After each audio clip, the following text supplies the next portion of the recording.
Hello दोस्तों। आज के इस वीडियो में मैं आपको परिचय दे रही हूँ अंधा युग, जो गीति नाट्य है धर्मवीर भारती द्वारा लिखा गया। इस नाटक के कितने अंक हैं, कैसे लिखा गया है, किस कथानक पर आधारित है। अगर अभी आप मेरे चैनल पर नए हैं तो प्लीज़ दोस्तों लाइक करना ना भूलिए, शेयर करना ना भूलिए और सब्सक्राइब करना ना भूलिए, ताकि मेरे चैनल पर आने वाला जो भी वीडियो है आपको सबसे पहले प्राप्त हो सके। तो दोस्तों, अंधा युग डॉक्टर धर्मवीर भारती की रचना है, गीति नाट्य है। इनका जो समय है, अगर मैं आपको बात बताऊं तो धर्मवीर भारती का जो है 1926 से 1997 तक एक बहुत चर्चित गीति नाट्य है, जिसका कथानक पौराणिक एवं प्रख्यात होने पर भी आधुनिक मानव बोध एवं संवेदना से जुड़ा हुआ है। आधुनिक मानव बोध यानी कि आधुनिक संदर्भ में भी, समकालीन परिस्थितियों में भी ये उस चीज को बताता है। डॉक्टर भारती ने अपनी प्रखर मेधा का परिचय देते हुए मिथकीय आवरण में समसामयिक समस्याओं को प्रस्तुत कर इस दृश्य काव्य को विचार और चिंतन के स्तर पर स्तुत्य बना दिया है।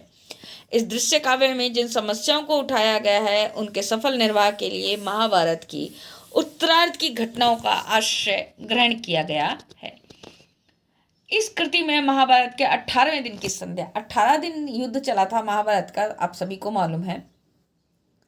तो महाभारत के 18वें दिन, जब महाभारत का युद्ध खत्म होने को था, उसके से लेकर के प्रभास तीर्थ में कृष्ण की मृत्यु के क्षण तक के घटनाकाल को समेटा गया है। यानी कि केवल एक रात्रि का वर्णन इस युद्ध में किया गया है।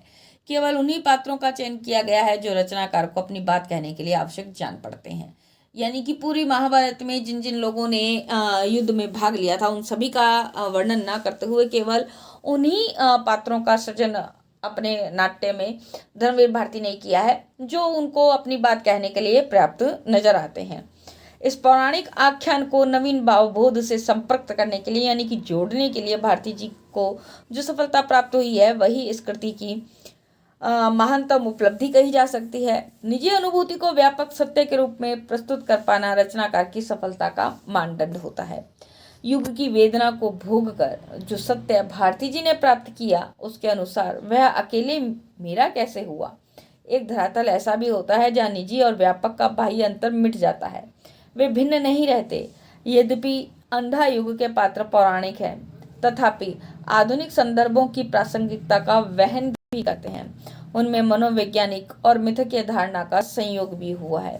वे ऐतिहासिक चरित्र होते हुए भी विशिष्ट मानसिक प्रवृत्तियों, अंतर्ग्रंथियों एवं दृष्टिकोणों के प्रतीक हैं। सत्य तो यह है कि प्रतीकात्मकता अंधा युग के नामकरण में, कथा तत्व में एवं पात्रों में सर्वत्र व्याप्त है।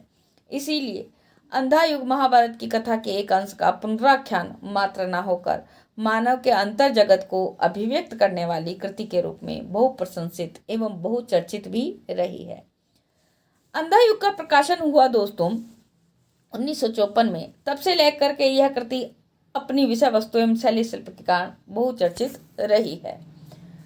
अंधा युग का कथानक महाभारत के 18वें दिन की संध्या से लेकर के प्रभास तीर्थ में, यानी कि सुबह के काल में कृष्ण की मृत्यु के क्षण तक के कालखंड को अपने में समाविष्ट किए हुए है। नाटक के प्रारंभ में मंगलाचरण के उपरांत यह घोषणा कर दी गई। कोई भी जब कृति रचता है रचनाकार, तो उसमें मंगलाचरण होता है, जो शुरू में किसी भी अपने इष्ट देव की प्रार्थना स्तुति करके उसके बाद में उस कृति को प्रारंभ किया जाता है। तो यह उद्घोषणा की गई कि इस कृति में उस युग का वर्णन किया गया है जब धर्म अर्थ हास्योन्मुख होकर के होंगे और सत्ता उनके हाथ में होगी, जो पूंजीपति हैं, जो वर्तमान में चल रहा है। नकली चेहरों वालों को महत्व मिलेगा और राज शक्तियां लुलुप होकर जनता का शोषण भी करेंगी। जनता उनसे पीड़ित होकर गुफाओं में छिपती फिरेगी। ये गुफाएं सचमुच की गुफाएं ना होकर अपने कुंठित अंतर यानी कि हृदय की गुफाएं होंगी। यानी कि लोग अपनी परेशानी, जनता अपनी परेशानी किसी के सामने व्यक्त नहीं कर पाएगी। महाभारत का युद्ध भी एक ऐसा ही युद्ध था दोस्तों, जिसमें एक ऐसे ही युद्ध की कथा थी जिसमें मर्यादाओं की डोरियों में उलझी हुई थी, जिसे सिर्फ कृष्ण ही सुलझा सकते थे। उनके अतिरिक्त से सब अंधे थे, पथ भ्रष्ट थे, पथ से भटके हुए थे। वे सब अपने अंदर की अंध गुफाओं के वासी थे। यह कथा उन्हीं अंधों की कथा है, या फिर अंधों के माध्यम से ज्योति की कथा है। भारती जी इसका उल्लेख इन शब्दों में करते हैं, पर शेष अधिकतर है अंधे पथपृष्ठ आत्महारा विगलित, अपने अंतर की अंध गुफाओं के वासी। यह कथा उन्हीं अंधों की है, यह कथा ज्योति की है, अंधों के माध्यम से। इस गीति नाट्य में कुल 5 अंक हैं, 3 अंकों के बाद एक अंतराल और 5वें अंक के बाद समापन भी।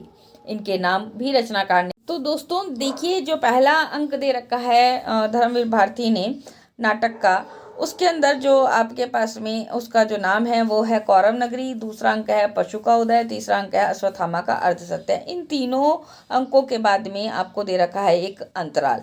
उसके बाद में चौथा अंक है गांधारी का साप और 5वां अंक है आपके पास में विजय एक क्रमिक आत्महत्या। उसके बाद में 7वें नंबर पर आपके पास में जो नाटक आता है समापन, प्रभु की मृत्यु यानी कि श्री कृष्ण की मृत्यु।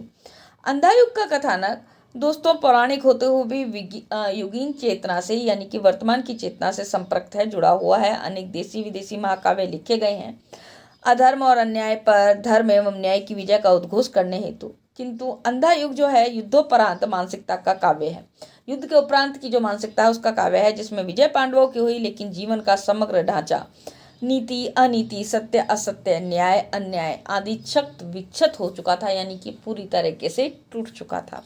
बच रहे थे सिर्फ सवाल, आहत विकलांग सैनिकों की तरह, और बच रहा था विडंबना युक्त व्यंग्य। अंधे गलियारे में घूमते उन प्रहरियों की तरह जो घूम घूम कर रक्षा कर रहे थे उस कौरव महल की, जहाँ कुछ भी रक्षणीय नहीं था। कैसा था यह अजब युद्ध जिसमें जय किसी की भी नहीं, बस दोनों ही पक्षों को खोना ही खोना है।